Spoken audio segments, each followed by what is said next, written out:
Hi everyone, I'm Shelly from There's No Place Like Home at redheadmom8.wordpress.com. Today I'm going to be bringing you my Unschooling 101 series, and I'm going to be talking to you about language arts. The reason that I decided to do this unschooling series with you is because the 2 years that we spent unschooling in our house was such an eye-opener for me on the ways that kids learn without us even trying to make them learn. You know, I think that's one thing that we parents always think is that we have to, especially homeschooling parents, we have to give all of our kids these just structured lessons all the time, all of these assignments, all of these workbooks to do, and we think that our kids aren't learning unless they are doing those things. And that is far, far, far from the truth. The fact is that the things that kids are doing as they are out and about just living their lives, pursuing their own interests, is going to have a greater impact on them than any assignment that you can give them. So the reason for this series is really to help you as a parent to overcome the fear that your kids aren't doing anything as they are just living their lives, pursuing their interests, doing self-directed learning. You know, think of what kids do on the weekends and over summer vacation. A lot of times parents would say, oh, my kids haven't been doing anything. But you know, they really are doing a lot most of the time, and that's what this series is about. And there are two ways that you can actually take this information that I'm giving you today. You can either, take all of these ways. Now, these are just examples, first of all. I'm going to be giving you some examples of how language arts gets done in an unschooling atmosphere. This is by no means an exhaustive list. It could be infinite probably, or almost infinite in the number of ways that kids learn language arts at home. So I'm just going to give you, I have pretty many examples today, but there are tons more that you will probably think of on your own after a while. But you can take these ideas and you can incorporate some of these into your homeschool for your language arts, rather than instead of doing the textbooks or workbooks, worksheets, assignments, anything like that, because you have to remember that all of those textbooks and workbooks, they're pretty boring, and they were written more for kids who would tend to really do well in a school atmosphere. And while you may have a child who does learn like that, there are a lot of kids who don't. And just doing things that they are actually interested in real life is definitely going to make them more interested in their homeschool as well, in their homeschool assignment. But I do want to caution you that if you are working these things into your homeschool in lieu of doing a language arts curriculum, I just want you to remember not to overdo it. Because if you are trying to do this in order to relax your homeschool, one of the key things about a relaxed homeschool is not to overdo it. You want to not overplan. You want to not give your kids so much stuff to do that they hate homeschooling, because that is the opposite agenda of what relaxed homeschooling is about. Now, the other way that you can take this advice that I'm giving you today is you can just take this as an opportunity to just really loosen up those structured learning times that you have for your kids. Really cut back on those lessons. Cut back on that time that you're having them spend on their schoolwork. Rather than having them work for 5 hours a day in their homeschool, have them work, maybe for 2 hours, and give them ample time to explore things on their own. And as you listen to the ways that kids do tackle language arts on their own today, I'm hoping that will help to alleviate some of your fears that your kids aren't learning unless you're telling them what it is they need to do. Because let's be honest, kids are curious. And especially younger children, they're just little scientists. They're always getting into everything. And you don't really start to hear the I'm boards until your kids get older and start school, whether it's in a traditional school or sometimes even in a homeschool. Because if you yourself are structuring too much of your kids' time, even if they're homeschooled, they're going to get used to you telling them what to do all the time. And so relaxed homeschooling is really about helping to bring back their curiosity. So anyway, let's get on with this. There are so many ways that language arts is accomplished in an unschool. And I think that a lot of times when people think of unschooling, they think of kids who don't do anything. How can they possibly be learning? And you know what? The learning that they are actually going after on their own, the learning that happens in real life is going to have far more of an impact, than doing exercise A in their grammar workbook. Okay? So first of all, one way that language arts happens in an unschool, and I first of all want to really stress to you, Unschooling is not about having the parents tell their kids what to do. These are things that happen in everyday life. Okay, so again, I am just telling you the ways that these things happen so that when you see them happening, you can recognize that there is learning happening. But anyway, one way is correspondence, and that could be letters through snail mail, letters to grandparents or maybe letters to pen pals. It could even be through emails, because we're in the 21st century. A lot of people don't really use snail mail anymore, and that's okay because when kids are using email, they're still writing. They're still interacting with people. And, if you as the parent are helping them a little bit with the punctuation and everything so that they don't send a letter to grandma that, doesn't have a single period in 10 lines, you are helping them in that. Another great way to get writing in that a lot of parents don't think about is text messages. And I get it. There's all of the abbreviations now and everything. But you know what? Maybe if you would even suggest to your kids to use proper English in their text messages, at least some of the time, that is a fantastic way, again, for them to get all of this writing in and they're still interacting. And it's something that they would want to do anyway. And this could even happen, in video games, like in Minecraft or in Roblox. The kids, they write things to other players, or sometimes they have to type in equipment that they need. And even my 5-year-old has learned how to spell so many words from playing these games just by figuring them out because she needed to do it in order to play the game. So, first of all, these Roblox and Minecraft do have a lot of other really great qualities to instill learning in kids. Now, it's not something that I would say that you should have your kids playing 14 hours a day on it. But when your kids do, writing is just a really small part in what kids are doing in those games. But yes, even those games are helping your kids to cover language arts while they're just doing things that they enjoy. And this also goes, for just posting and commenting on social media or videos if you allow your kids to do that. Again, they are still writing. They are still learning how to get their thoughts down so that other people can understand them. Okay, so I already talked about Minecraft and Roblox, but let's also talk about board games, okay? There are so many board games out there that also will help to support learning language arts. And that could be board games like Scrabble, like Pictionary, Apples to Apples. I have some more written down. Scattergories. I loved Scattergories. And you could just go on and on and on with ideas. But again, yes, so these board games are often things that kids just decide to do because they're fun. And I just want you to realize that they are learning in everything that they do. And these games are one way that they are learning language arts.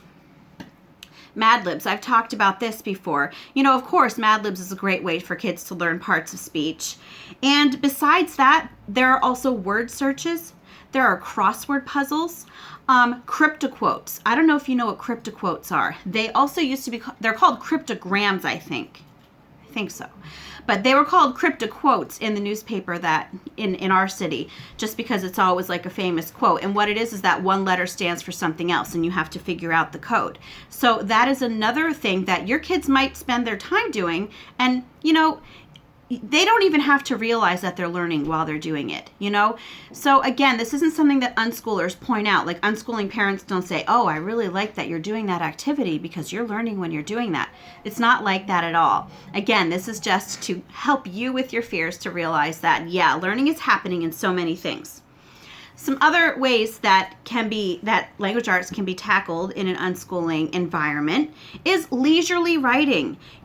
Kids like to write stories. They like to write journals. My daughter, I got her a Wreck This journal. And, she doesn't write in it all the time. And it's not something that I told her she has to write in. I just think that it's important that you have these sorts of things around your house, like those games that I talked about, like those Wreck This journals, like the Mad Libs, like the crossword puzzle books. And, don't tell your kids that they have to do them, but have them available so that your kids know that they're there and they are easy to find and that they will just pick them up and do them at times. So besides that, a lot of kids really do like to do research on their own, especially when it's not something that was assigned to them. My oldest daughter was constantly researching everything that she could about Japan, how to do game design. She just was really deeply into so many different subjects, and she was writing about these things all the time, and it was never something that I told her that she had to do. But when I was able to read what she had written, it was of a higher quality than what I would have gotten from her if I would have told her that she had to do it. So again, kids are curious. And if they are kids who lean towards writing, not all kids do, and that's okay, but if they are kids who tend to enjoy writing, you will very, very often see that they are researching things, writing them down. Sometimes they like to make their own, guides for certain things, for a certain animal or for a certain subject. And this is one of those things that when you see them doing this, then this is something that I probably don't have to tell you that they're learning with this. But I'm just adding this in because I want you to realize that yes, kids do this stuff on their own if you don't make them. So again, this is why it's so important to give your kids a lot of freedom and a lot of time to pursue things on their own. Another thing that they could do, make up secret codes, what are they called? When my kids were just doing the Scotland unit study, one of the things that they had to do was the secret messages, like a 1 stands for an A and a 2 stands for a B. And they loved doing those codes. So after we were done doing the unit study for the day, they would be making up those own codes for each other, writing letters to each other in code, and sometimes even making up their own secret code, their own little symbols. But again, this is language arts at its finest. Even backwards writing. When I was a kid, now I went to public school, but I don't think that it was as strenuous as it is now for most kids. But my best friend and I, we kept a notebook that we would write stories in. I would write a few pages of the story and then I would give it to her. She would write a few pages of the story and we would just go back and forth until the story was done.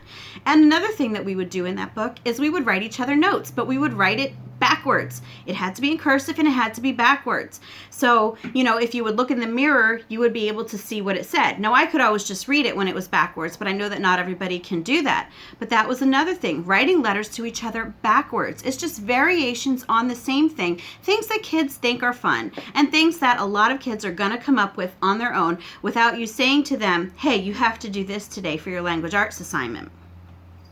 Now, of course, reading is another thing that is going to happen, hopefully, in your child's free time. But I really want to point out that, don't worry about what they are reading. Okay, obviously you don't want them reading inappropriate things, but I mean, don't spend so much time worrying about like twaddle and those sorts of things. It's okay if they want to read comic books. It's okay if they want to read manga.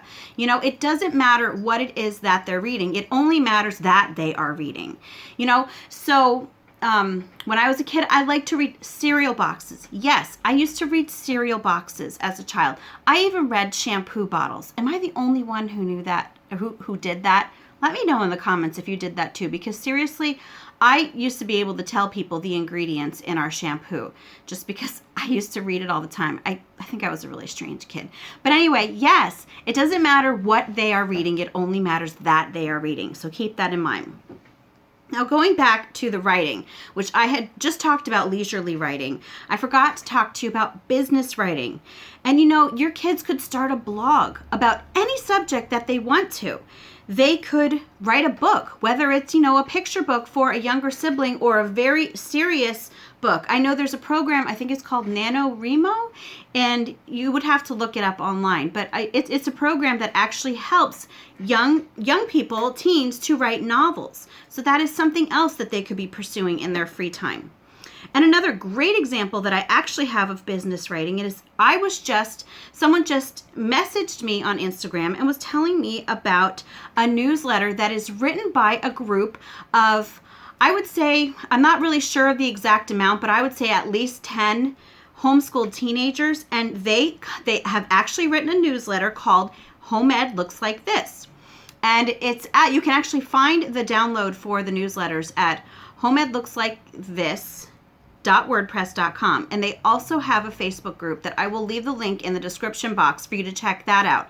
Because I'll tell you what, I was looking at their newsletters, and again, these are kids. They actually interact with each other either in person or via Skype. I think that it's based in Great Britain, but I'm not sure. It looked that way to me. But they actually interact with kids from all over, and they get this newsletter together. And I think the one that just came out is their third newsletter. And I'll tell you what, that newsletter, it honestly looks like a professional magazine. There were, I would say, at least 30 pages, probably more, in this I was going to call it a magazine because it reminds me so much of a magazine. So professionally done. It included, just reviews of different field trips that they had taken, pictures that kids had sent in of like their first day of school. There are recipes. They talk about different holidays. They just talk about how things are done in different parts of the world. So professionally done, and this is all homeschool teens, so I've got to give them a shout out because this is amazing, and that is an awesome way to get that language arts done without turning it into a boring language arts lesson. So yes, kudos to them. I have to say that. And again, I will leave all of their information in the description box below so that you can check it out, because I actually saw that if your child is, I think it's 11 or over, and would like to participate in this newsletter, it says that you should contact them. So definitely check that out. You've got to see it. Anyway, recording videos is another way that your kids could brush up on their language arts skills. Think of them doing a recording as like an oral report. Okay, they are doing narration as they are doing this. They are brushing up on their speaking skills as they are doing these videos. And a lot of kids like to do videos in their spare time. If you watched my last vlog, I've got several kids who have their own YouTube channels, usually gaming channels. Once in a while they vlog, but it's just something that they really enjoy doing. And I'm listening to them as they're doing this, and they're narrating and they're talking about what they're doing. And you might not think of this as language arts, but it really is, because again, speech is part of language arts. Learning to speak well. And this is definitely happening if they are going to be making their own videos. They have to be coherent. So yes, another great way for them to get this learning time in that they don't even have to know about. Also, when I was subtitles, I know I have heard of so many little ones who actually learned how to read just by reading the subtitles on the TV. Now, once in a while, the parents might have pointed out a word or two, or I'm sure the parents sat and read with them too. But the subtitles on the TV is actually what gave these kids like the kickstart that they needed to really start reading. So those are always neat stories with the subtitles. Now, copy work too. I was just talking about little ones. Little ones really like to copy things too. And my 5-year-old, she still does it. She'll copy things off of cereal boxes. She'll copy words that she sees that I've written on the whiteboard. She will copy things out of books. Copy all the time. And in homeschool, we tell our kids to do copy work all the time, and that's exactly what it is. They are doing copy work, but a lot of times in an unschooling atmosphere, or in an atmosphere where these kids have lots of time to do this sort of learning, they're doing these things on their own just because they like it. And in the meantime, they're learning how words are spelled. They're learning where periods go. They're learning where commas go. So when and how to capitalize things. So yes, definitely worth it. Let me see. Movies. Yeah, I know that a lot of people don't like the whole idea of letting their kids watch movies all the time. And that watching movies all the time is never something that I would recommend. But when you do let your kids watch movies, I want you to realize that this is not all vegging out time for them. A lot of times, if they are watching a movie that actually goes with a book that they might have read, they're seeing the comparison between the two. And these wheels, even if you don't discuss it, these wheels are turning in their head, thinking to themselves, well, that was different. Oh, I liked the way the character was portrayed in the book better. These things are going on in their head. And I have to say, this is like confession time for me. Sometimes seeing these movies, especially movies that are just retellings of classic books, even if your kids have not read those classic books, these movies are helping your kids to understand what those books are about. Back when I was in AP English in 12th grade, I was told to do a research paper on the book Pygmalion. And I started reading the first couple pages of Pygmalion and realized that it was basically the musical My Fair Lady. And who was in that? That was Audrey Hepburn that was in that. And I loved that.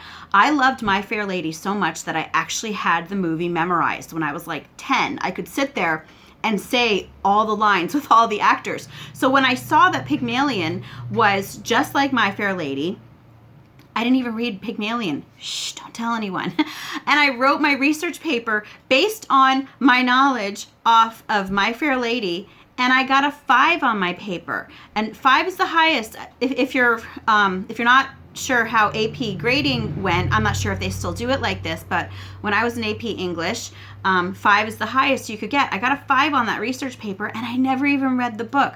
So yeah, it's a great way for kids to have a reference to go to, because a lot of times people might bring up Shakespeare. They might bring up Jane Austen, and even if they haven't read those books, if they have seen the movies, they at least have some idea of what is being talked about, and it may prompt them to want to read the book. So, you never really think about that. Let me see. Oh, and yeah, I was talking about how I memorized My Fair Lady, and that actually is another way that movies and TV and those sorts of things can actually help kids with language arts, is memorization, because that was just one of those things that I did as a kid all the time. I had commercials memorized. I told you I had My Fair Lady memorized. I had The Wizard of Oz memorized. I told you I was a really odd kid. I'm an odd adult too, but yeah. And memorization is a great, great asset for your kids to have, because not only is that really helping them with obviously their memory skills, but it is helping them to learn how to speak clearly. It is again teaching them sentence structure. And I've got to say that memorization is a great, great thing to do if you have a child that stutters. Because if you know who James Earl Jones is, he's the voice of Darth Vader. He has a stutter, but when he is saying the lines for a movie, he is not stuttering. And so one thing that I have found is that memorization can actually really help kids with stuttering, because as they are saying these lines that have been memorized, for some reason they are able to just speak more smoothly, and they don't have all of the stops that they do when they are just speaking spontaneously. So it's a great confidence booster for them, but it's also great practice for them to be able to speak, in a smooth way. Let me see. Telling stories. That's another thing that happens in an unschool. Kids like to tell each other stories. My friend and I, we used to record our little we would tell each other ghost stories all the time that we would make up, and we would record them, and then we would play them back. And yeah, again, this helps kids to speak well. It helps kids really to keep their imaginations going. And of course, again, it is teaching them about sentence structure, because when kids are telling stories out loud, of course they want to speak well, because they want people to listen to them. Those are just some of the ways that language arts happens in an unschool. And so I'm really hoping that these ideas that I gave to you today are really going to open kind of a door for you, so that you can see that the sorts of activities that kids will likely do on their own at some point. Now, of course, your child may not do everything that I talked about today, but I'm sure that they do pursue some of these things on their own. So I just want you to rest assured that they are learning in that time, and you do not need to push a boring curriculum on them every single day for hours and hours just for them to learn. So anyway, next week I'm going to be talking about ways that math happens in an unschool, which yes, it does happen. I know that it really kind of freaks people out a bit, and me too. It it used to freak me out too. It still does at times, but I do know that math does happen in an unschooling atmosphere. So I'm going to talk about that next week. If you like this video, you can give it a thumbs up. If you haven't subscribed yet and would like to hear more of what I have to say, I would love if you would do that. If you have any questions or comments, you can leave one down below. And if you like my work, I encourage you to check out my page on Patreon and see what rewards I have for my supporters there. And I hope you have a great day.